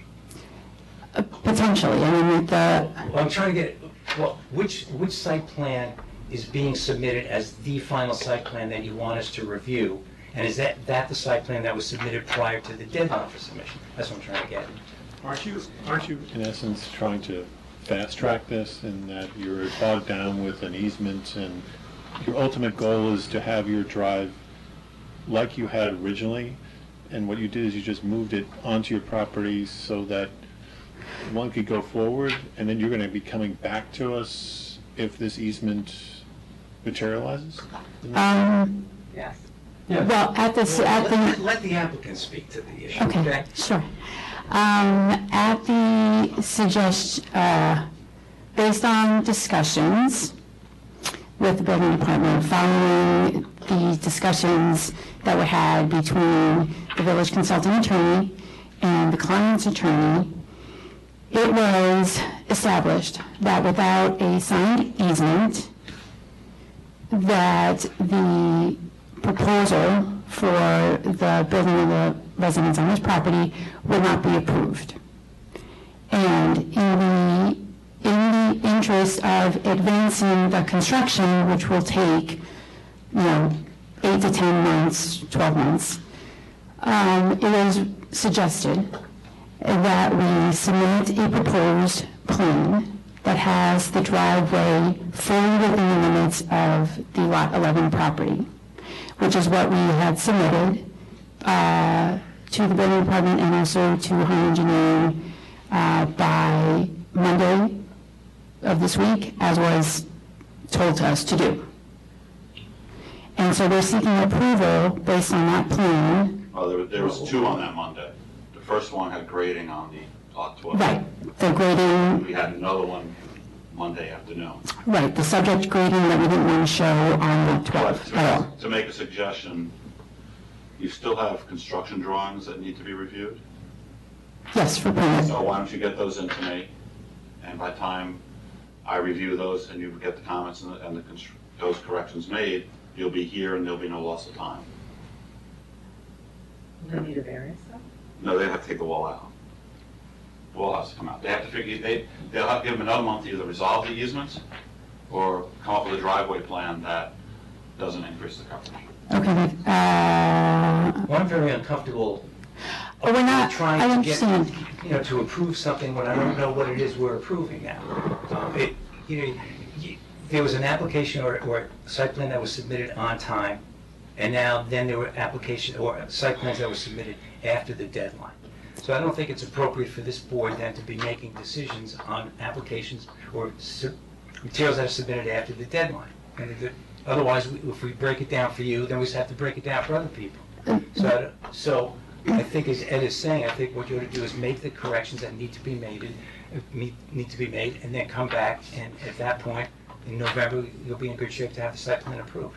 And it's going to take that long to get the construction documents to us and reviewed anyway. well, I guess I'm confused as to what the corrections are that we're talking about.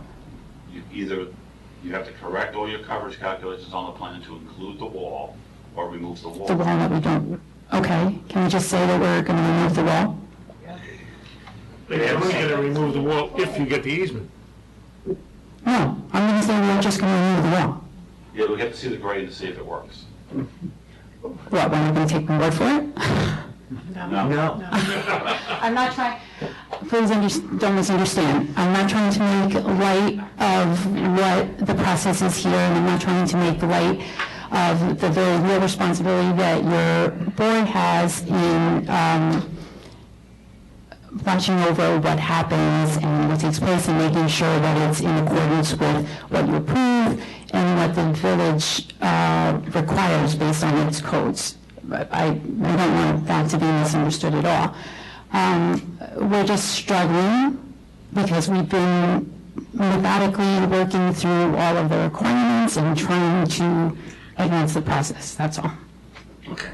Well, I think you're at the end, but I want to see the site plan that you want us to approve. And I want Doug and Ed to have sufficient time to review that plan, make sure they're okay with it, and also Mary Ann too, and then we can take it up at the next meeting. Okay. Okay? No, it's fine. Yep, thank you. Yeah, just use the microphone, please. Sure. Oops, sorry. So I very much appreciate what the board is trying to do and what the rules are, as I want to follow them and I want to join the community.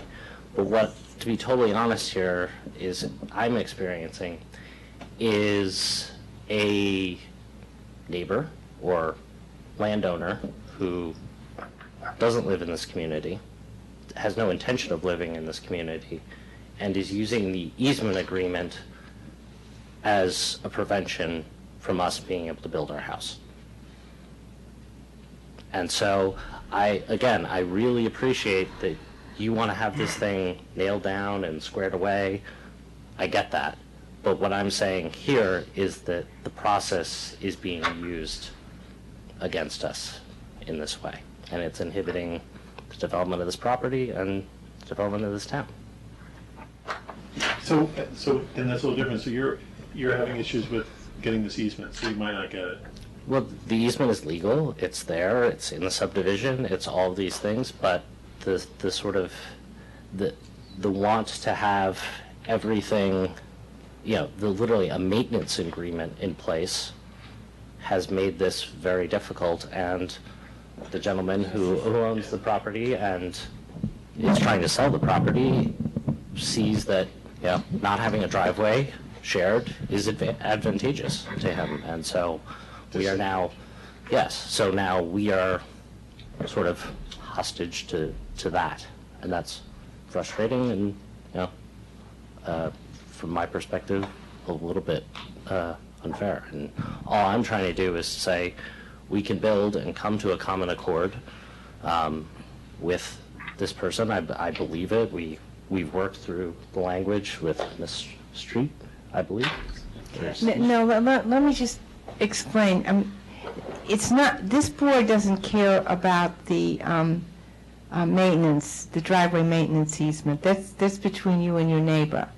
The board needs to see an agreement that you have an easement and that you would therefore have permission to work on somebody else's property. That's what we want to see. The problem is that the document that was given to us was an easement maintenance agreement.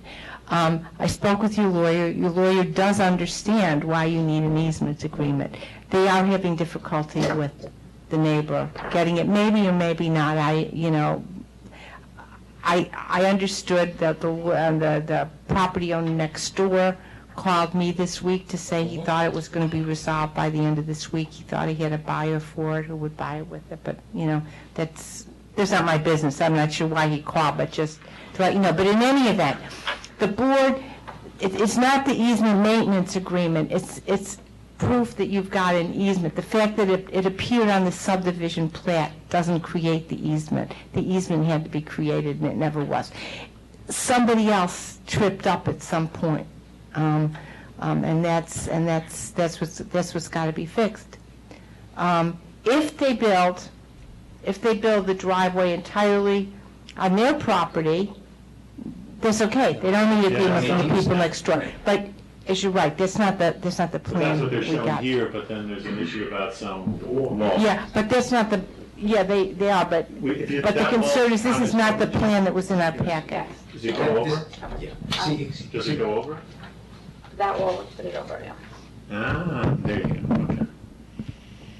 And of course, this was not the plan that was in the package that was submitted. No. I think we really have to, get it straightened out. If that's the plan that you want to present to us as the plan, the site plan that you want to build, then I think you should have to come back and again, give it enough time so that Doug and Ed can review it. And take it up to the next plan.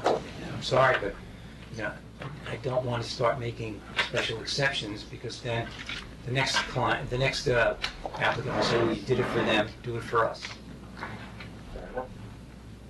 So we'll see you next month, hopefully. Give me the construction plans, I'll start it early. This way, you'll save a month next month.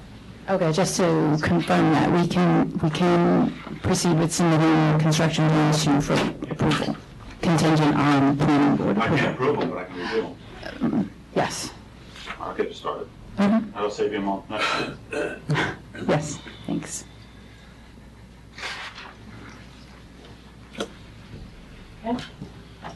Thank you.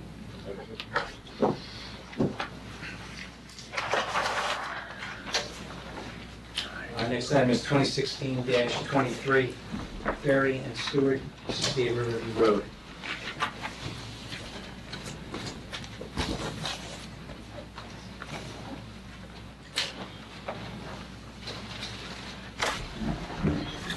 John Malone, First Malone Architecture, representing J.F. Berry and Susan Stewart. This is a proposed revision to an approved site plan for a small patio behind an existing house. We had two comments from the engineer. One was a request for a letter, but I had assumed that there was a letter that went with it that may have gotten lost in the shuffle, but we did have a letter that explained that the changes was an expansion of the patio beyond what was approved to accommodate a fire pit, and this area that is shown as additional patio of 139 square feet has been added, and then also a few stepping stones have been added. The project is significantly below allowable coverage. The variances, the other issue that was in the memo that we received was recognition of any previous variances. The variances that were received for the project when it was first submitted, had to do with an existing shed that was in the setback. So the only variances that we were asking for at the time were to keep a shed that was in place. So there weren't any variance requests for coverage on this. I did notice, though, on the plan, you showed tree protection around that one tree, which would be to the east of the house, and where the stone treads were going to be placed. And it looked like the stone treads were going right through the drip line. So if you're going to have the trees protect, how are you going to put the stone treads? The stone treads are just going to be loose. They're not going to have a base. They're just going to be a loose laid tread that's sitting on the soil. It's not like a situation where they're dug out and have a base that's putting them in place. And it's not a good idea to do the tree. Again, as I recall, that was a pretty substantial tree. It's probably like a 15, 16-inch tree. It's also a special tree. We couldn't figure out what it was, and it's like an incredibly rare, invasive Asian tree that was planted probably when the first person was there. And so, I mean, I can review that with the owner. Yeah, we should do that. Yeah, I think we should try and stay away from this. Okay. Any other comments? No? Any comments from anyone in the audience? George is uninterested. Pardon me? George is uninterested. What is it with the tree? Yeah, I can't remember the name of it. Right. It's very, very rare, and it took a while to identify it. And the clients... So I guess just hit on those minor points and come back. Okay. All right? Okay.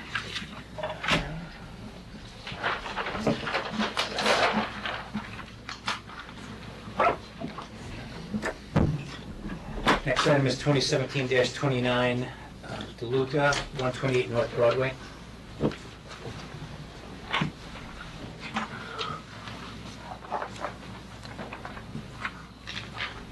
Good evening, Matt Barons, excuse me, representing the applicant for this, the DeLuca residence. This is an ad hoc application for a deck that was constructed to replace an existing deck.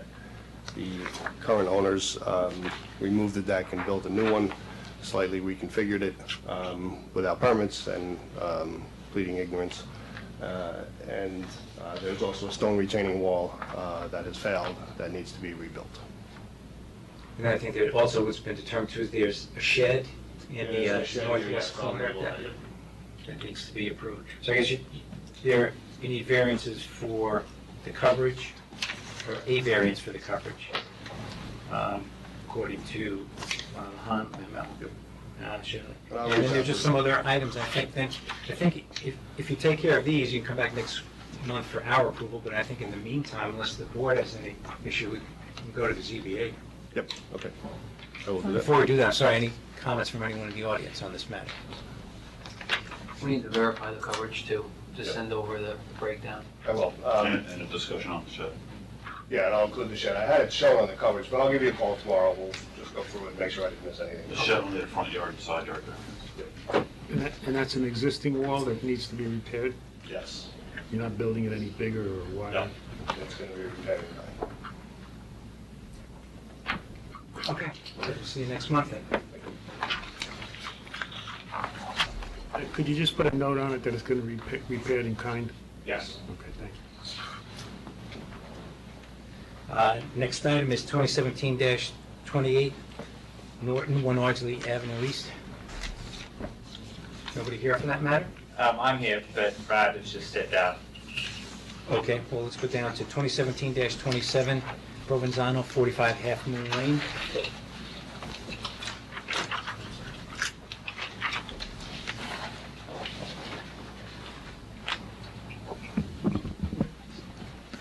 My name is Obeda from Hudson Engineering. I'm here on behalf of Mrs. Provenzano regarding 45 Half Moon for the proposed patio extension and driveway extension. Proposing a patio extension of 430 square feet and a driveway extension of 430 square feet. Stormwater fully designed to handle the entire patio, the extension of the patio and the retaining wall in lieu of capturing the driveway due to not wanting to disturb the existing driveway. We're looking for any feedback and referral to the zoning board for an area variance. Any comments from any of the board? You didn't show, are there any trees to be shown in the new patio area in West? There are no existing trees within that area. All the trees are within, I think, the outer area I here. didn't really see any detail on the wall, how high it is. The wall, there are It looks like columns. from the elevation about 2 feet. Yeah, it's 2 feet, no more than 2 feet. You said you were providing stormwater. It's capturing the existing patio, the proposed patio, and the retaining wall. Oh, okay. Due to the location of the system and the fact that to capture this, you'd have to cut off the existing driveway a bit more. So you're adding in the existing patio to Yes. your... We're catching more than we have to. Okay, fine. What did you mean by the notes that say by others? It's supposed to be provided by the landscape architect, but we're going to create our drawings to provide the details that Han has asked for. Right, we want so that. They all Thank match. you. Yes, that's somewhat a single source responsibility for You got it. for this. Any other comments? No? Any comments from anyone in the public? No, I think then you can, I think you have to address those comments and then come back and then you go to the ZBA. So come back here first and then go to ZBA? Yeah. As far as the comments, are there any that are really, if you will, sticking out? Because reviewing them, none seem to be really significant. We need to verify the coverage. The coverage, I have a breakdown if you'd like. I think existing right now, we're at 3721, which is higher than the 3671 that's allowed on the property, and we're proposing 4277, so either way we need to need... sit down with it. Okay, not a problem. You can look at the comment too, just send us, you can send it to me tomorrow, whatever. You got it. So you want an area breakdown sent over to make sure? Okay.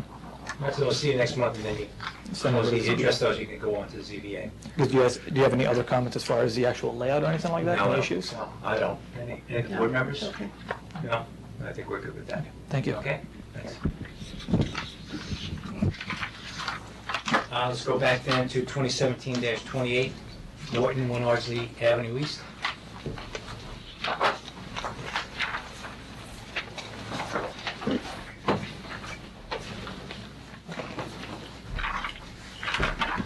Good evening, Natasha Rocco, Ladislav Opachich, and Mr. Warwick Newton from representing the property at 1 Ardsley Avenue East. Sorry, we missed the original call.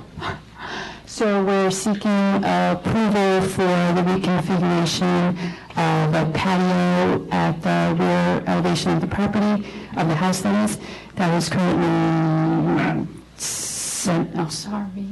semicircular, and we're looking to make it a little bit more rectilinear shape and adding a trellis structure as part of that to provide some shading on the rear of the house.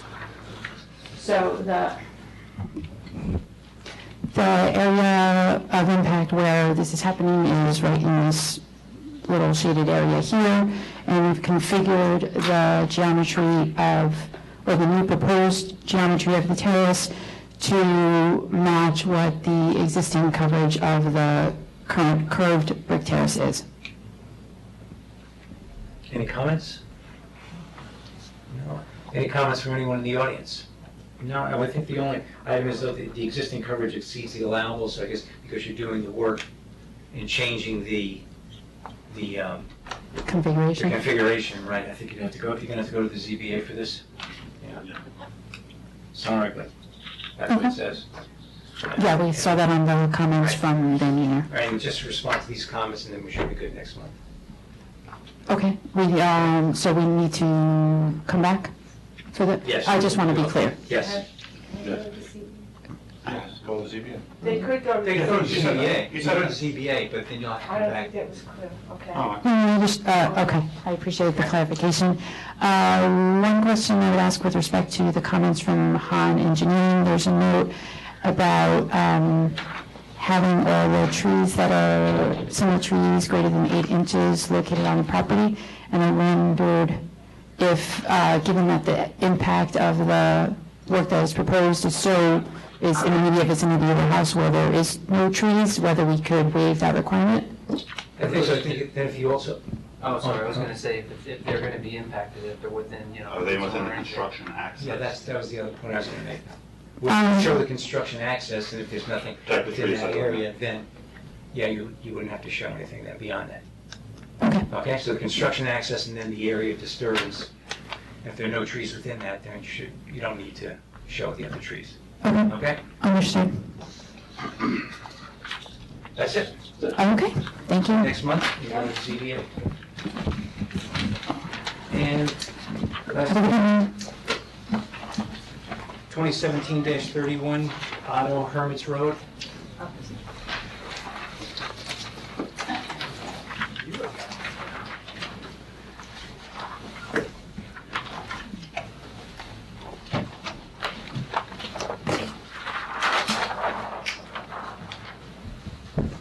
John Malone, Ferguson Malone Architecture, representing Christian Otto. This is a project for a new residence at the end of Hermits Road. We did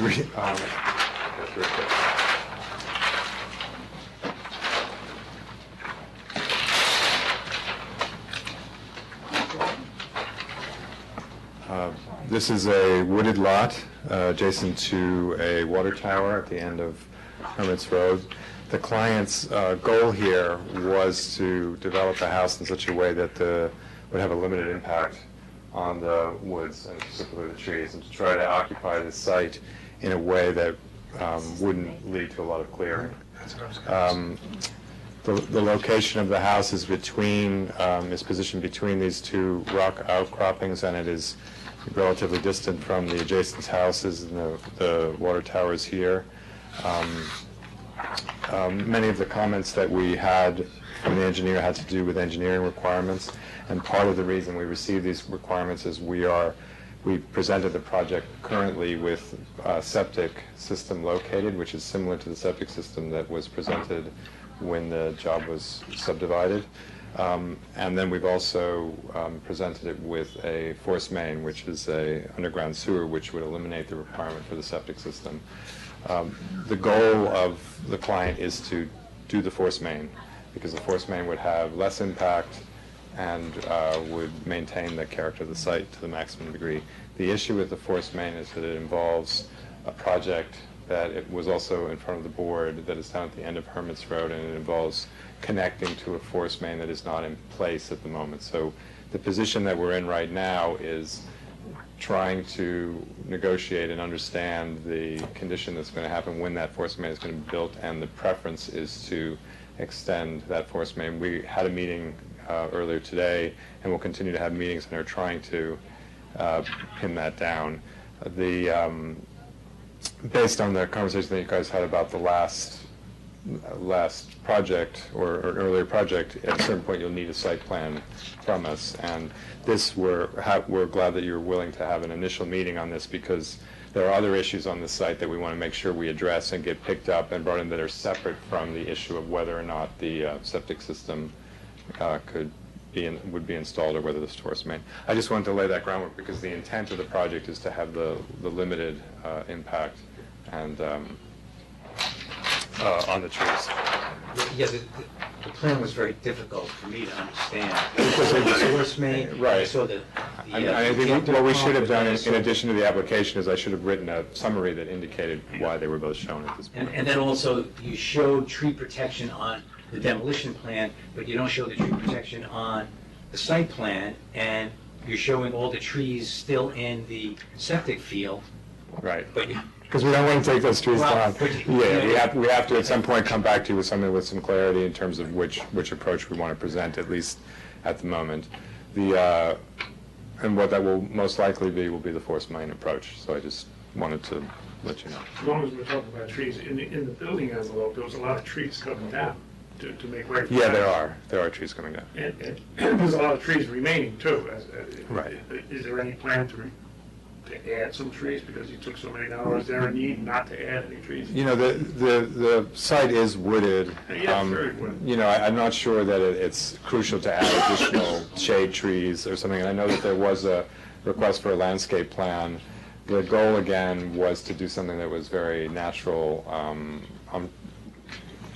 If there was, like, what the request for the landscape plan, is there a specific buffering that we would be looking for, or is just the fact that we didn't show one is what was confusing to people, because it was about tree takedowns and how you would mitigate tree takedowns with additional planting? Well, I think without knowing what the real site plan is, it's kind of tough to say, do you need a landscape plan? And what's going to be the impact of what you're proposing to do? So I think you got to get more firmed up with the site plan. Right. So we see what's actually happening, and then at that point, we'll have a better idea of how many trees are coming down and whether some additional plantings are needed Yeah, on just foundation. I was bringing it up in sense, was there something that people thought needed screening?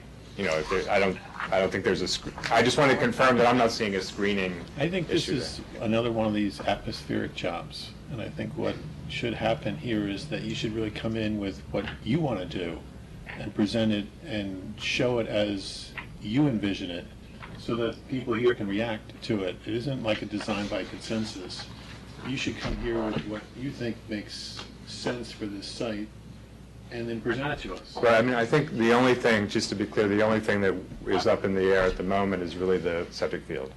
So the rest of what is being shown here is the intent, and it is what we're hoping to do here. So you're not planning to do any landscaping? We weren't.